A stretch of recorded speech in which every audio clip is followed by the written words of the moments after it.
há de ir para o cativeiro irá. Se alguém há de ser morto a espada haverá de ser. Aqui estão a perseverança e a fidelidade dos santos. Então vi outra besta que saía da terra, com 2 chifres como cordeiro, mas falava como dragão. Exercia toda a autoridade da primeira besta, e em nome dela fazia a terra e seus habitantes adorarem a primeira besta, cujo ferimento mortal havia sido curado. E realizava grandes sinais, chegando a fazer descer fogo do céu à terra, à vista dos homens. Por causa dos sinais que lhe foi permitido realizar em nome da primeira besta, ela enganou os habitantes da terra. Ordenou-lhes que fizessem uma imagem em honra à besta, que fora ferida pela espada, e contudo revivera. Foi-lhe dado poder para dar fôlego à imagem da primeira, de modo que ela podia falar e fazer que fossem mortos todos os que se recusassem a adorar a imagem. Também obrigou todos, pequenos e grandes, ricos e pobres, livres e escravos, a receberem certa marca na mão direita ou na testa, para que ninguém pudesse comprar nem vender, a não ser quem tivesse a marca, que é o nome da besta ou o número do seu nome. Aqui há sabedoria. Aquele que tem entendimento, calcule o número da besta, pois é número de homem. Seu número é 666. Até aqui. Chega a dar dor de cabeça, né, de ler esses versículos. Não sei você. Mas quando eu lá abro e dá uma agonia, né, que você vai lendo, você vai ficando meio desesperado, dizendo, meu Deus, que é isso aqui? Por que isso aqui está na Bíblia? Negócio doideira demais. Então postei nas redes sociais que nosso assunto hoje é a marca da besta. Tirar toda a mistificação e talvez até toda a ingenuidade que o tema sugere. Então a pergunta básica, pastor, a marca da besta é um chip? Não, está bem longe de ser. Eu acho que enquanto a gente pensar que a marca da besta é um chip, a verdadeira marca da besta é impressa e a gente nem percebe. Então João teve uma visão na ilha de Patmos. Ele foi arrebatado espiritualmente, entrou em êxtase espiritual, teve uma visão do Senhor e começou a ver algo. Se ele viu o que o Senhor mostrou, como disse o apóstolo Paulo quando foi arrebatado, em uma das suas cartas no Novo Testamento, que aquilo que se vê diante da glória de Deus é inefável, imensurável. Então Paulo diz, eu não consigo articular em palavras o que vi. Então João é um deles. João e nenhum homem vai conseguir articular em palavras o que viu. Apocalipse diz que nós pisaremos na eternidade em ruas de ouro. Eu não creio. Eu creio que não existe palavra semelhante, analogia semelhante. O que João viu foi tão límpido, puro, autêntico, santo, glorioso, que a única coisa que ele consegue associar dessa visão da eternidade para a vida presente é o ouro.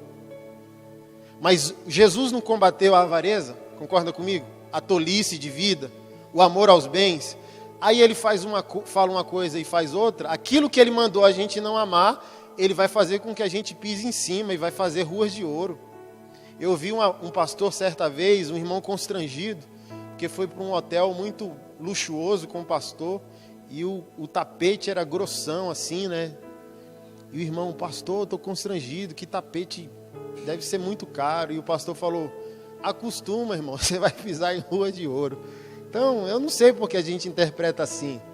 Então, João diz e ele começa a fazer a analogia dos símbolos da eternidade, da morada celestial, com pedras preciosas, ouro, esmeralda, topázio. Não é a coisa em si. Porque o que João disse? Há sabedoria, quem tem ouvidos para ouvir, ouça. Então, Apocalipse é primariamente uma figura de linguagem. É necessário que o apóstolo Paulo chamou de espírito da revelação. Então, talvez haja literalidade, talvez não haja literalidade. Então, é necessário a sabedoria que Deus concede a cada um de nós com a busca, com a meditação, para a gente entender um pouco do que se trata. Então, quando João fala da marca da besta, você acha que o Senhor mostrou para ele um chip? Falou sobre marca de besta, certo? Então, na cabeça dele, ele diz, estou vendo um chip, então vou escrever aqui. Não tinha esse nome na época, então vai marca mesmo. Eu acho que não. Estou vendo um negócio aqui meio complicado, que eu não sei o que é, mas ele não chamaria marca. Então, literalmente, como o Império Romano legitimava a escravidão, fazendo uma marca no escravo. E onde era essa marca? Ou na testa do escravo, ou no pulso direito do escravo. Era assim que todo imperador romano. Então, João vai estabelecendo símbolos a partir da própria relação que ele tinha com aquilo que via a partir do Império Romano. Os símbolos todos de Apocalipse, há uma linguagem teológica chamada de linguagem apocalíptica. Então, tem chaves bíblicas pelas quais nós podemos interpretar esses elementos. E quase todos esses elementos estão inseridos diretamente à cultura romana, dentre ela a marca do escravo. Então, o que ele via nessa visão? Um exército arregimentado, como se fossem os escravos do imperador romano, alinhados para um propósito. Então, ele estava vendo mais ou menos um controle das massas.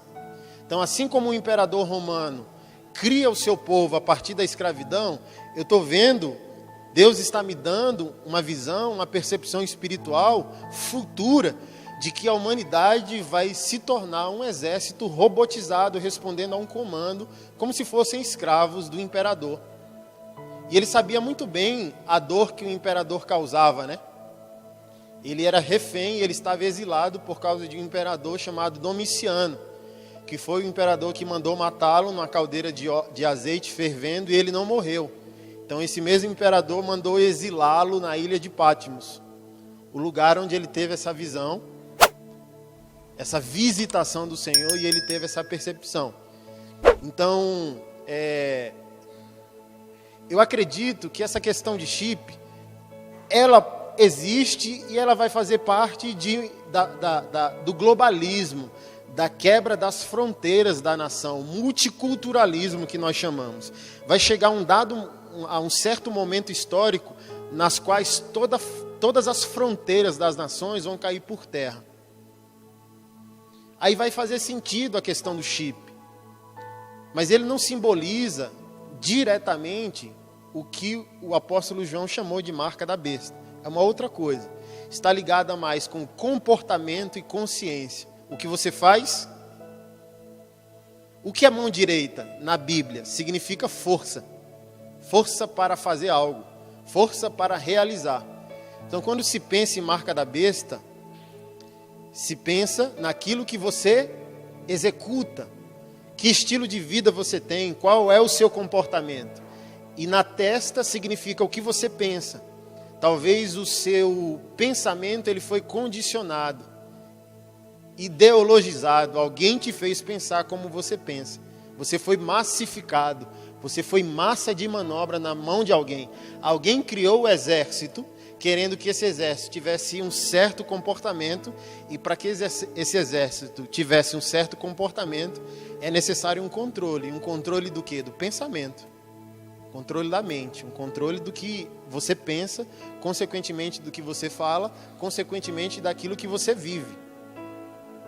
Então não está diretamente ligado a um chip que você vai receber.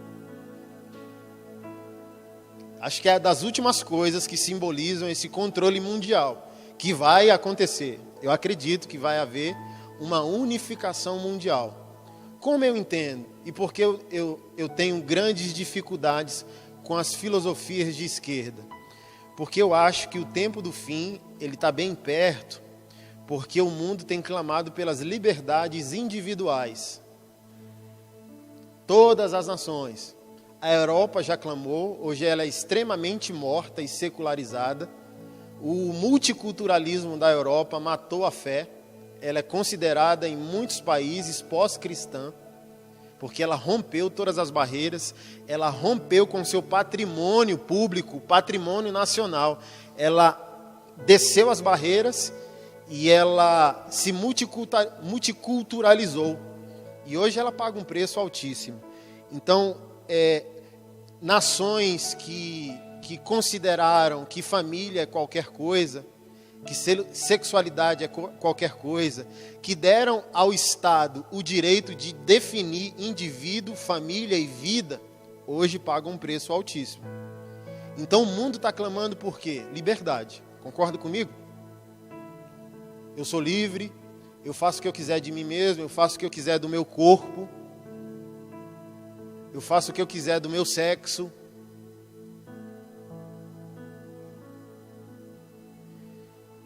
E essa liberdade individual vai ter um alto preço futuro.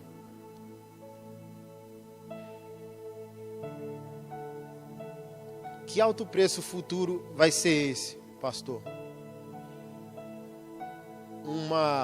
Um extremo tão danoso de prostituição da liberdade, libertinagem em todos os sentidos, que o mundo, depois que provar o doce amargo do fel, da liberdade individual, ela vai clamar por moralidade. Quando ela clamar novamente por moralidade, a treta vai começar. A treta do fim. Porque a gente vai desembocar hoje no Islã, sem nenhum preconceito religioso. Porque o Islã é a religião mais moral que existe. Quando o mundo falir por causa das liberdades individuais, eles vão clamar por moralidade. E o Islã vai se apresentar com um padrão altíssimo de comportamento moral. Aí a gente vai para a Bíblia e dizer, Jesus Cristo está voltando. O processo já começou. O grito de liberdade está ecoando em todos os lugares.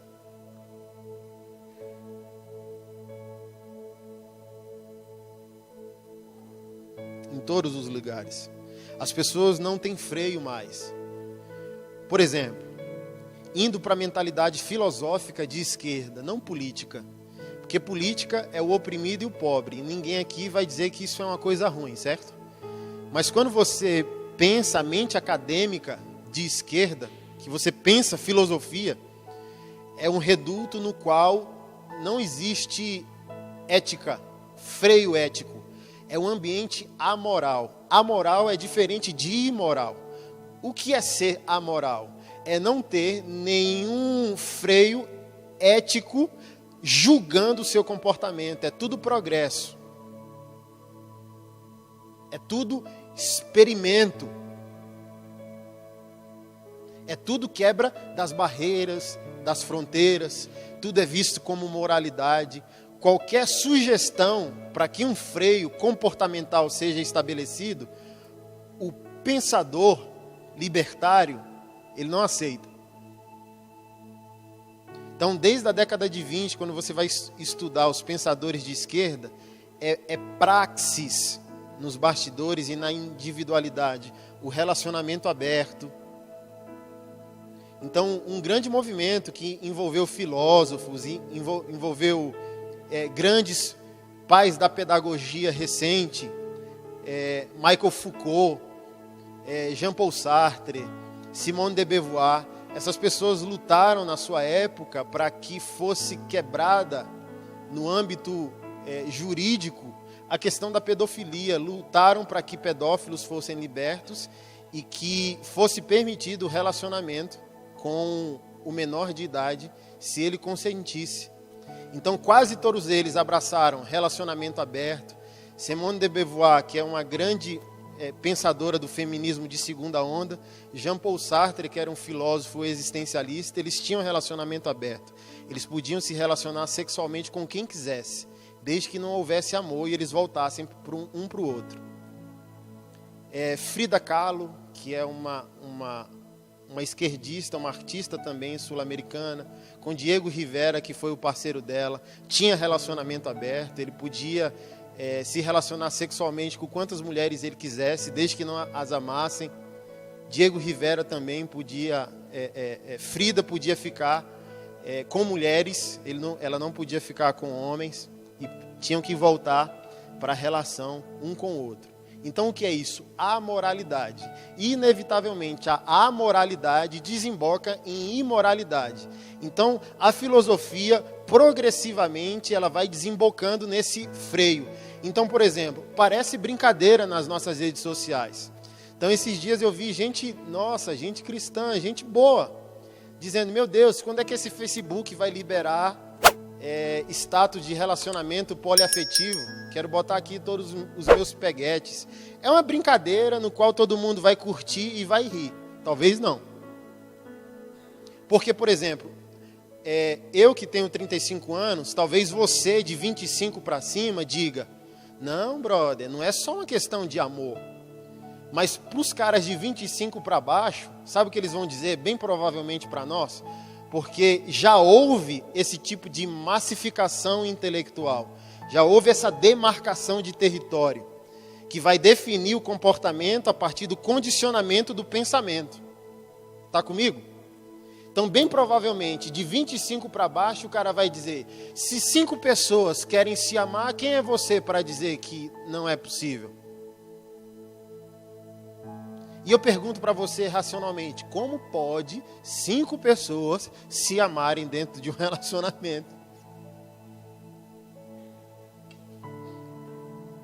Por mais que a gente se esforce, tá difícil amar uma pessoa, imagina 5.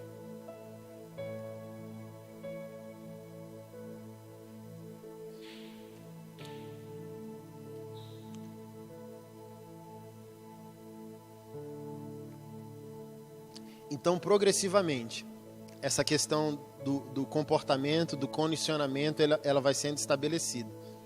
O mundo vai desembocar numa total falta de controle comportamental em todas as esferas. Inclusive a moral e a sexual.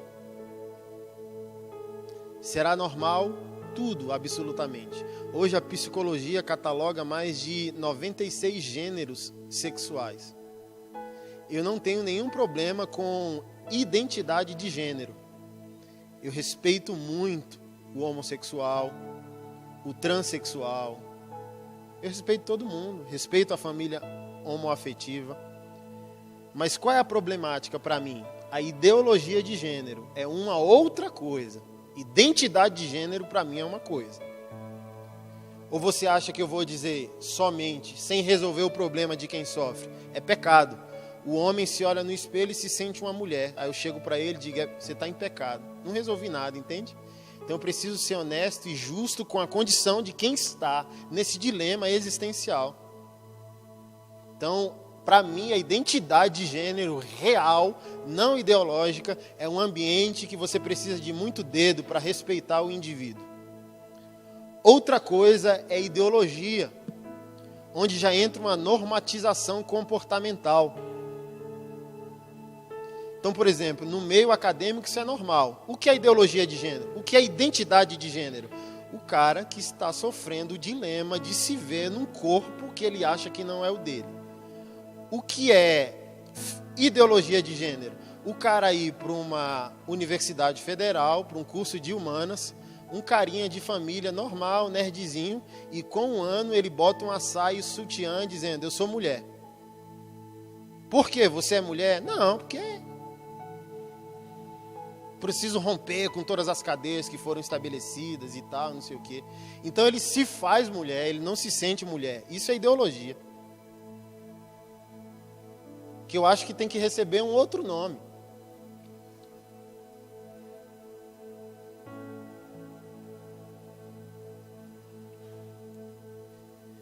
A gente vai voltar no texto que a gente leu, e eu só quero ler um texto mais à frente, em Apocalipse 19.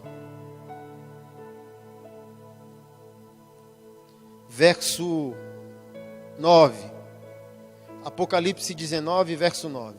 E o anjo me disse, escreva, felizes os convidados para o banquete do casamento do Cordeiro. E acrescentou, estas são as palavras verdadeiras de Deus. Então caí aos seus pés para adorá-lo, mas ele me disse, não faça isso. Sou servo como você e como seus irmãos que se mantêm fiéis ao testemunho de Jesus. Adore a Deus. O testemunho de Jesus é o espírito da profecia. O testemunho de Jesus é o espírito da profecia. Como que eu vejo literalmente essa marca da besta em progresso. O mundo cresce na sua iniquidade, o mundo cresce na sua permissividade, o mundo cresce em aceitar aquilo que o Evangelho de Deus não aceita. E a partir disso a gente começa a estabelecer redenções meramente sociais. A gente vê isso no caso da mulher. Mulher é oprimida? Sim. Existe machismo? Sim. Existe cultura que reforça o machismo? Sem dúvida. É um problema meramente social, segundo a ótica do Evangelho? Não. Está lá escrito em Gênesis que quando Adão e Eva caíram, Deus disse a Adão: maldita é a terra por tua causa, ou seja, você vai ser não mais o protetor, mas o opressor, você vai ser o autor de todo o mal social.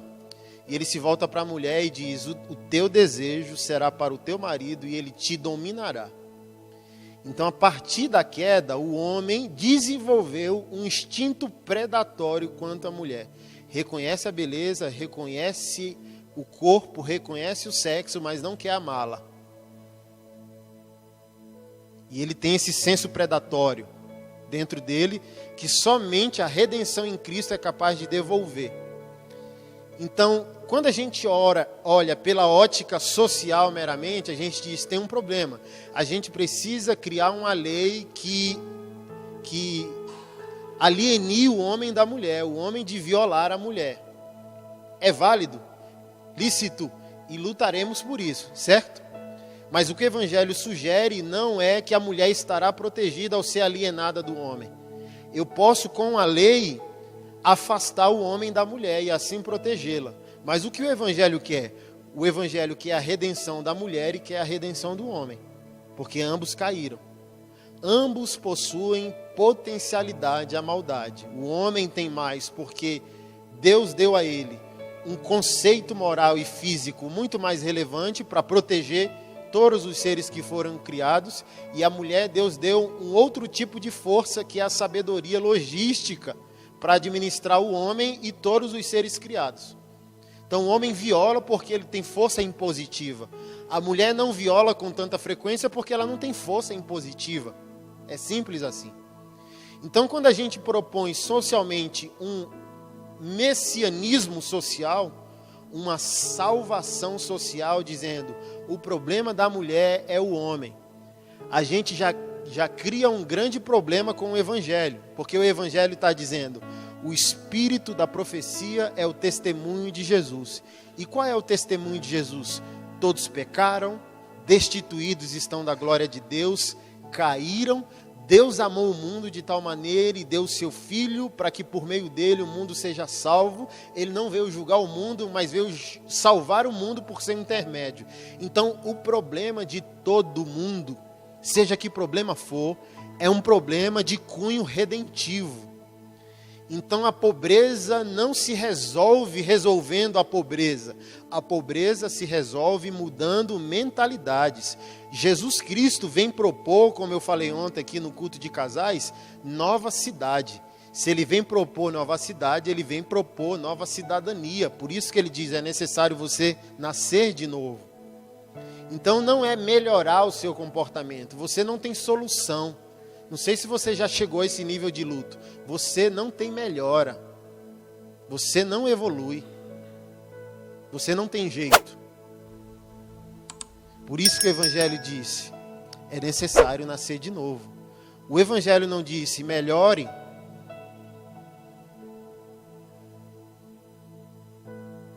Porque é necessário agora uma mudança de essência, de DNA, de mentalidade, de destino.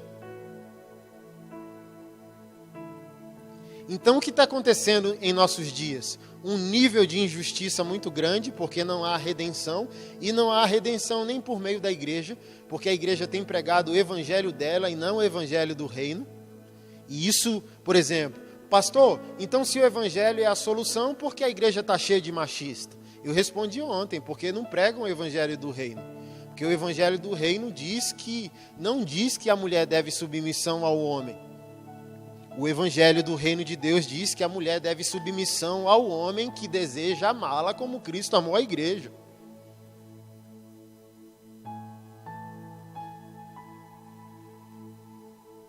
Então a igreja tem pregado o evangelho da conveniência, o evangelho dela, o evangelho que cria o seu aprisco.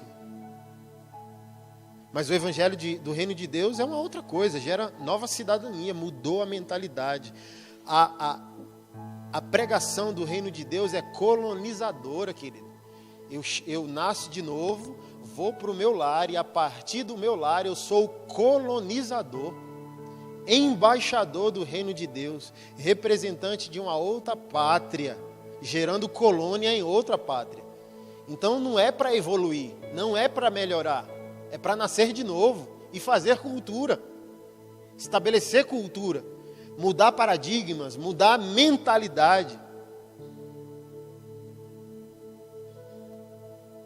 Então, olha, para de oprimir a mulher, não é o que o evangelho diz, é o que o feminismo diz. O que o evangelho do reino diz? Ame a mulher, se necessário for, com a sua própria vida.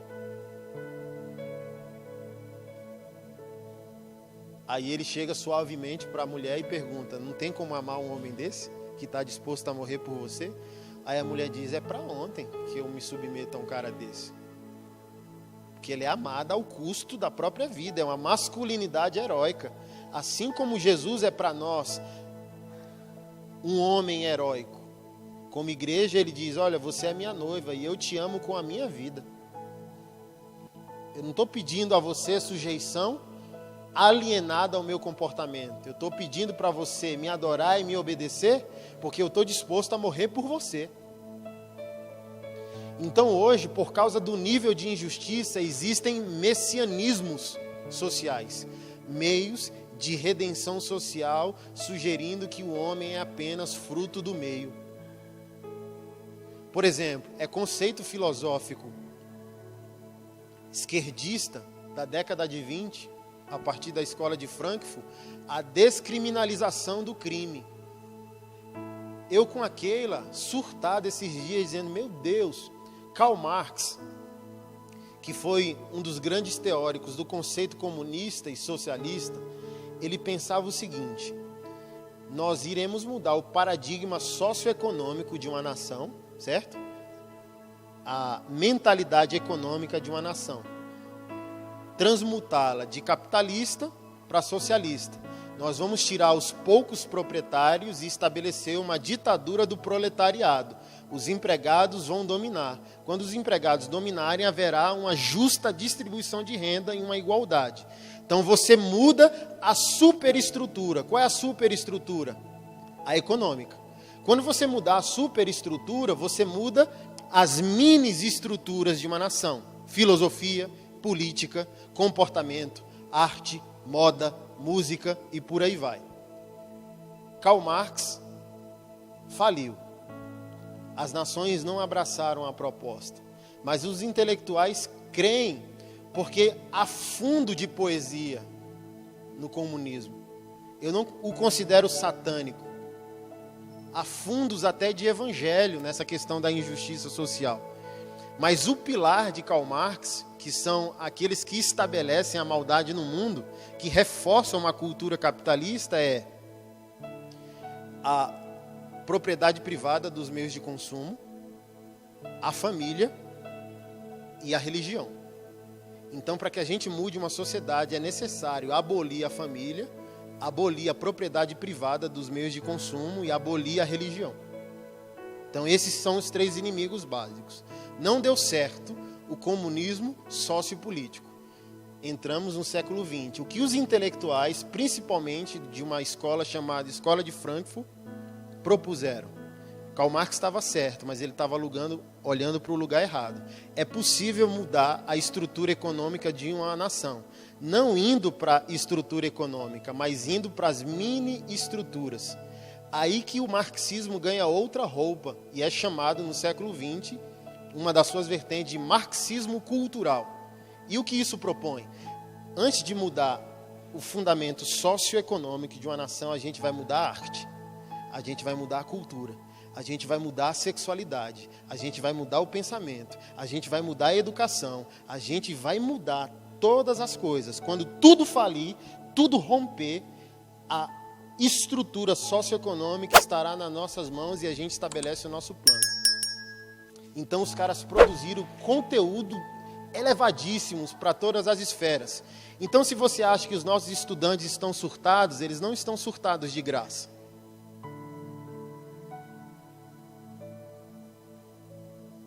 E vem rompendo essas estruturas. A religião é bem-vinda hoje, no pensamento crítico social. É? A família é bem-vinda. Sexualidade não é qualquer coisa. Pondé brinca com essa questão sexual, dizendo, os progressistas, eles estão indo tão longe, eles estão tão sem freio, que eles vão chegar ao cúmulo de criar o transnada. Eu acredito que existe trans muita coisa. Existem transexuais que frequentam a igreja, sem nenhum grilo, irmão. Bem-vindo, amado, de verdade. Filosofia é outra coisa. E o Pondé diz, quem é o transnada? O transnada é uma árvore que nasceu homem, mas diz, o meu corpo é só uma representação social. Eu não sou o que você está vendo. Eu sou o que eu decidi ser. Eu sou uma árvore. E o que é isso? É a ruptura de todos os fundamentos que sustentam uma sociedade. Então isso vai progredindo. E ele vai ficar pior. A gente vai chegar a um contexto social muito danoso em todas esse multiculturalismo rompendo todas as fronteiras e aniquilando os principais inimigos. Uma democracia não democrática. E voltando a Herbert Marcuse, ele criou duas coisas extraordinárias. A descriminalização do crime e o politicamente correto. São obras dele na década de 20. E o que é, pastor, a descriminalização do crime? O crime do oprimido não é crime, é instrumento de revolução. Então é por isso que Racionais fez uma música para o Marighella, é por isso que fez Narcos, o brasileiro aqui. Wagner Moura fez Narcos, quer fazer um filme do Marighella. E do tipo assim, o multiculturalismo, o marxismo cultural, ele é tão sutil na mudança da nossa mentalidade. Quem assistiu Narcos aqui? Quem ficou puto quando o Pablo Escobar morreu? Eu quase chorei. Não, Keila! Mataram o Pablo Escobar.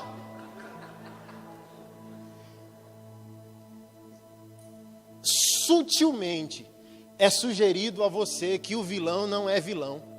Quem era Pablo Escobar em Narcos? Um homem que respeitava a mãe, estava fumando um baseado, quando a mãe chegava ele apagava o baseado, um bom pai de família. Mas uma pergunta lógica para você, Pablo Escobar pessoalmente matou mais de 3.000 pessoas.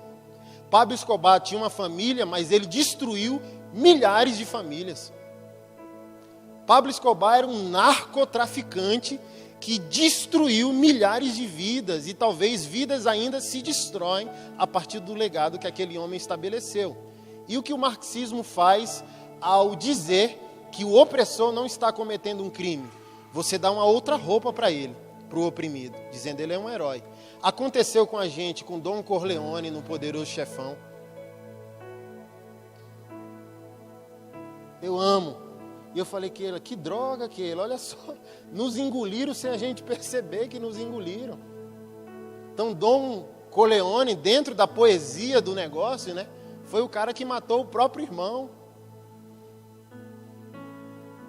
Aí daqui a pouco vai fazer o filme do Marighella, e o Marighella mutilou gente. É do tipo assim, não são crimes equivalentes, são crimes, irmão. E evangelho não pensa na aniquilação do opressor, o evangelho pensa na redenção de quem é o opressor. Eu chorando esses dias, ouvindo, sempre esqueço o nome da mulher do Obama, Michelle. Ouvindo um discurso da Michelle, cara, eu chorando, porque ela diz, quem diria que a América teria uma família negra dentro da Casa Branca? E eu, meu Deus! Deus, que coisa maravilhosa. E por que você estava chorando, pastor? Porque eu lembrei de um homem. Que homem? Martin Luther King. E o que Martin Luther King fez, pastor? Lutou pelos direitos do negro sem querer destruir o branco. Até que Malcolm X, um outro militante dos direitos civis e dos direitos dos negros, entendeu o propósito dele, ele era o oposto de Luther King. Se necessário for, a gente pega a arma e mata o homem branco, porque ele é a encarnação do mal, ele é o próprio demônio. Então ele era islamista e ele foi para Meca e teve uma visão mais pura da sua luta social, e ele foi assassinado por causa dessa mudança drástica. Eu não quero mais matar o homem branco, eu quero somente o meu direito. Então, para que o Barack Obama fosse presidente, foi necessário haver um homem chamado Martin Luther King, dizendo: eu não quero aniquilar meu opressor, eu só quero o meu direito. Eu só quero o que é meu. Mas voltando, senão eu vou desviar o assunto. Eu estou dando todo esse pano de fundo para a gente ver a progressão dessa agenda que vai aniquilando progressivamente as fronteiras e a moralidade das nações. Sem moralidade não existe sociedade. Não sei se você concorda comigo. Sem moralidade, como que a gente vai definir o que é crime e o que não é?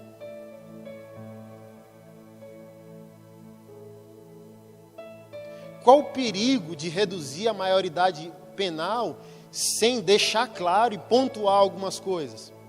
Então, a gente tem que saber que talvez também dessas tentativas há redes de pedofilia, irmão, investindo grana altíssima para que quando se reduza a responsabilidade penal de um menor de idade, não seja crime a relação sexual do pedófilo com a criança.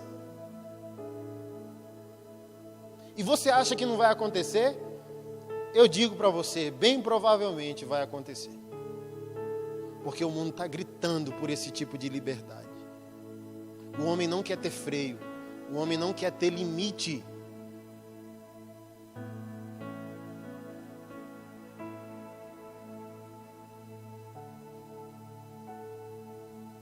Aí Marcuse era um gênio. No contexto dele pós-guerra lá, ele criou o faça amor, não faça guerra. Aí ele desarticulava qualquer debate, qualquer possibilidade de ser arguido, inquirido. Ele batia no seu ombro e falava para você: faça amor, não faça guerra. E nasceu politicamente correto, que é um instrumento de massificação ideológica. Por exemplo, alguém postou esses dias e eu vi nas minhas redes sociais: não confunda liberdade de expressão com liberdade de opressão. Mas quem definiu a opressão? Você ou a lei? Porque até então o pensamento era livre e crime era crime. Então não há liberdade do pensamento mais, há condicionamento do pensamento. E você tem que pensar muito bem antes de você falar, porque você pode ser crivado de um monte de coisa que você não é.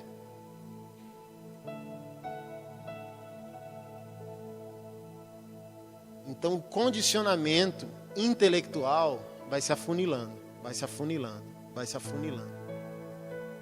Até a gente chegar numa configuração social, talvez, muito nociva. Aquilo que está oculto virá à tona e se tornará, talvez e bem provavelmente, norma social. Então, quando eu li o testemunho de Jesus é o espírito da profecia, eu estou dizendo para você que não há um outro meio. Não há melhoramento, progresso social. O Evangelho não disse que o mundo progrediria. O Evangelho não pediu para o cristão progredir. O Evangelho disse que é necessário nascer de novo. O Evangelho disse para o cristão: a nossa missão é redentiva. Não tem como você melhorar um mundo que piora. Certo? Jesus Cristo disse que o amor de quase todos se esfriaria. Então a gente vai chegar a um nível de apostasia social que nós teremos um ambiente social insuportável.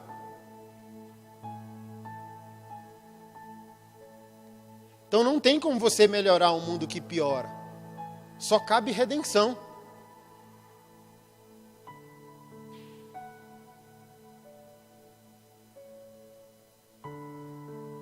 Só cabe boa nova. Só cabe estar aqui olhando para um outro lugar. Só sabe viver o já quem está esperando o ainda não.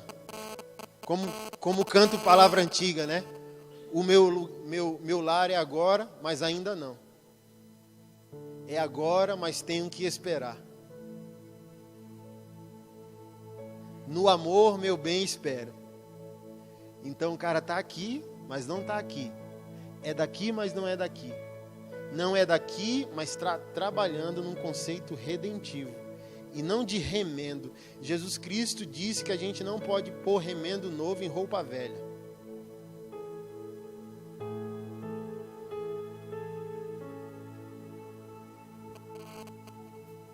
Não tem como melhorar um mundo que piora. Só tem como redimi-lo.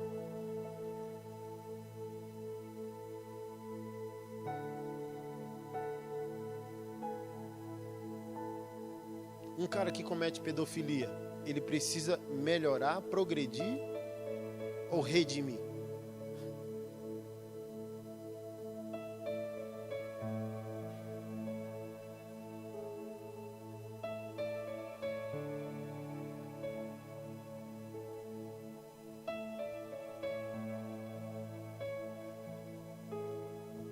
Então, concluindo essa parte da marca da besta, há muitos meios evangélicos que sugerem isso. E, por exemplo, o mundo está progredindo num domínio comportamental. O pulso direito representa a força pela qual eu executo um pensamento. Então, o meu comportamento é X. E o meu comportamento é condizente com a minha mentalidade. Certo? E a igreja está dizendo, ai meu Deus, não deixa colocar o chip. Não se trata disso, querido. Queira Deus que a marca da besta fosse um chip.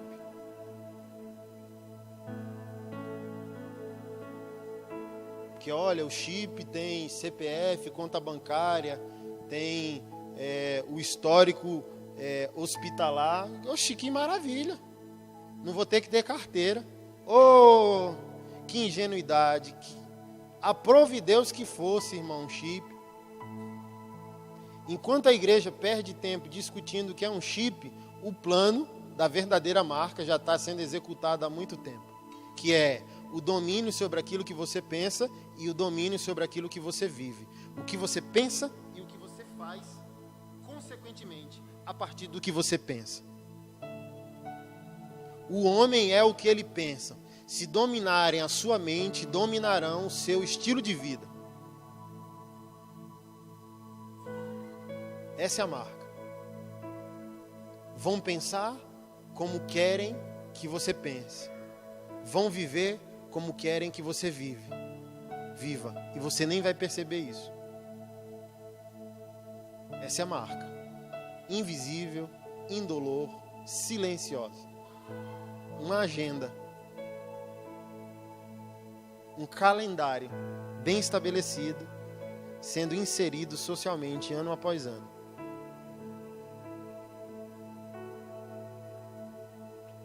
Pastor, e onde entra o Islã? No capítulo 20, só dá um salto aí de capítulo, ainda em Apocalipse, capítulo 20.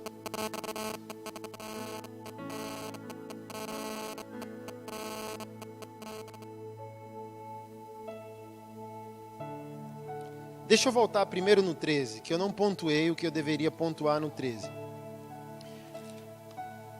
O que o 13:1 disse? Eu vi uma besta que saía do mar. Primeiro, mar e águas nas escrituras simbolizam literalmente multidão, massa, povo. Então eu vi uma besta emergir da multidão. Ela tinha 10 chifres e 7 cabeças. Ou seja, ele está elevando essa questão da intelectualidade, do pensamento. Ele diz, ela tinha 10 coroas, ou seja, havia autoridade que legitimava essas cabeças, simbolizando o que se pensa.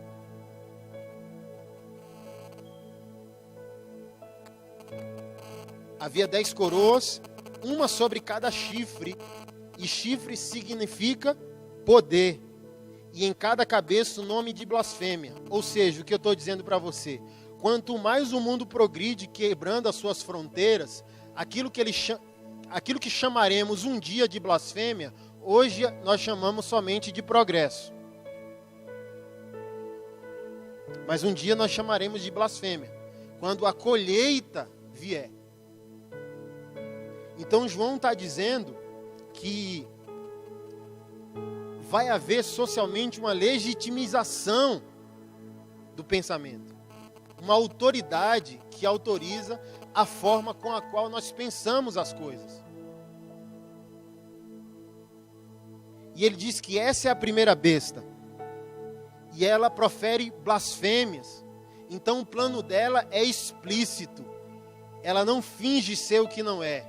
Então ela vem com a agenda explícita de maldade. Uma blasfêmia direta ao Criador. Mas ele diz, a partir do 11, que há uma nova besta. A segunda besta, que foi empoderada pela primeira besta. A segunda representa a primeira. Mas o que ele diz? A segunda tem chifre como se fosse um cordeiro. O que eu estou dizendo para você? O mundo vai piorar, porque clama por liberdade, as fronteiras, a moralidade vai cair a partir da blasfêmia da primeira besta. A primeira proposta do pensamento.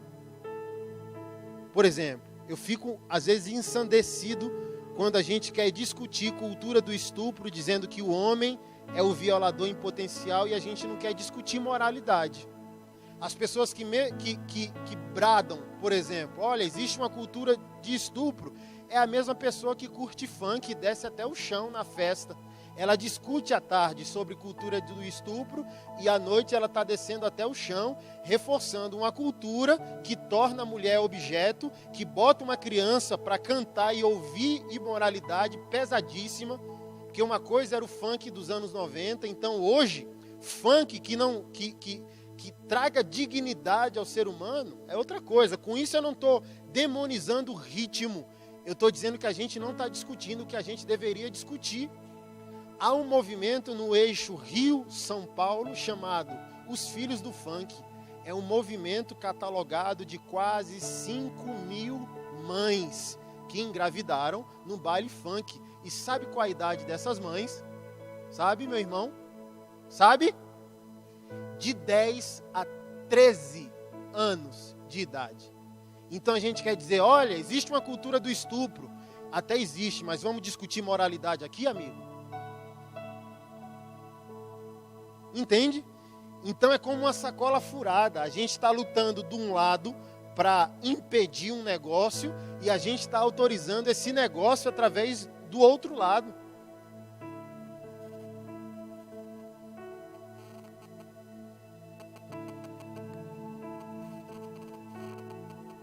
Então, quando o mundo chegar a esse nível de imoralidade, por causa da liberdade individual, o padrão catra de se viver,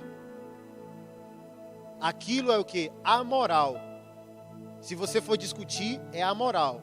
Não tem critério moral que enquadre catra. Não há ética que enquadre catra. Ele é livre para ter quantas mulheres ele quiser e falar. E do tipo assim, por exemplo, nenhuma feminista que luta pelos direitos da mulher eu vi comprando briga com o catra. O pai nacional que torna da mulher um objeto cultural. Por quê? Ninguém quer discutir moralidade. A gente quer combater um negócio por um lado, mas porque a gente consome o que o catra produz, a gente convenientemente não quer discutir moralidade. E esse vai ser o mundo. Dizendo, não é da sua conta, não é da sua conta, não é da sua conta. E o politicamente correto vai levantando as suas barreiras. E essa amoralidade, ela se torna imoral, permissiva, licenciosa. O homem vai perder o seu freio, e quando o homem perder o seu freio, não tem limite para a perversidade que ele pode colocar em prática. Aí surge a segunda besta. Quando o mundo estiver ferrado, desculpe o português de rua, meu Deus, o que é que eu fiz? Meu Deus, como eu cheguei até aqui? Aí esse mesmo mundo vai clamar por moralidade. Quando esse mundo clamar por moralidade, entra no cenário a segunda besta. E ela diz, ela tem chifres como se ela fosse um cordeiro. Então a proposta é apaziguar o caos que vocês geraram. Eu tenho uma solução, gente. Eu tenho uma medicina.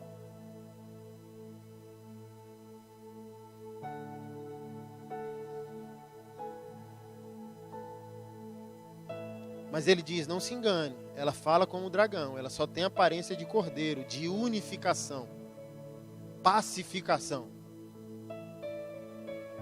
E diz, olha, ela faz, a partir dessa aparência dócil dela, os habitantes da terra adorarem a primeira besta. Então só mudou a aparência, o plano é o mesmo. Ela realizava grandes sinais. O que eu acho que é esses grandes sinais? Essas redenções sociais. O homem é só fruto do meio. Se eu mudar o meio, o homem muda. Não, a Bíblia não diz que o homem é fruto do meio. A Bíblia diz que o homem é fruto do pecado. O homem caiu. O homem não é o que é porque aprendeu somente. O homem é o que é porque está morto. O homem é o que é porque está em pecado.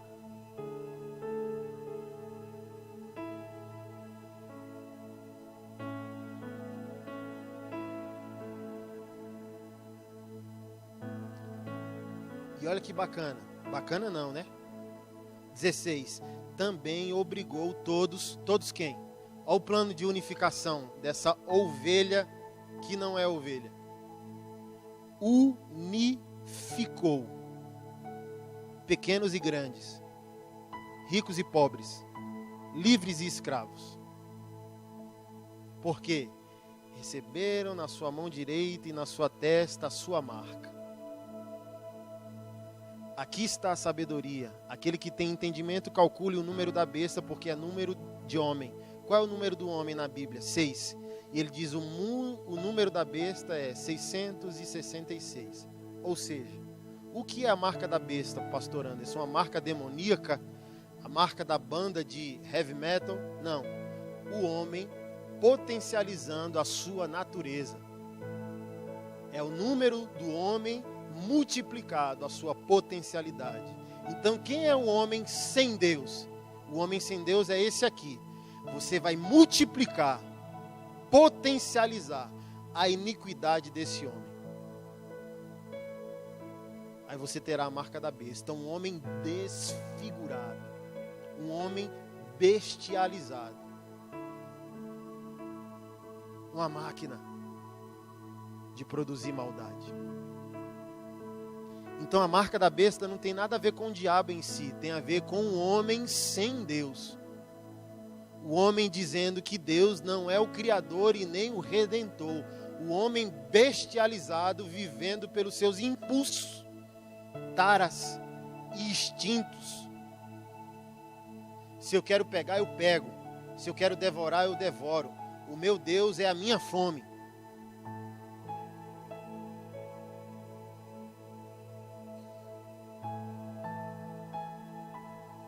Essa é a marca da besta. A semente da palavra foi plantada em seu coração.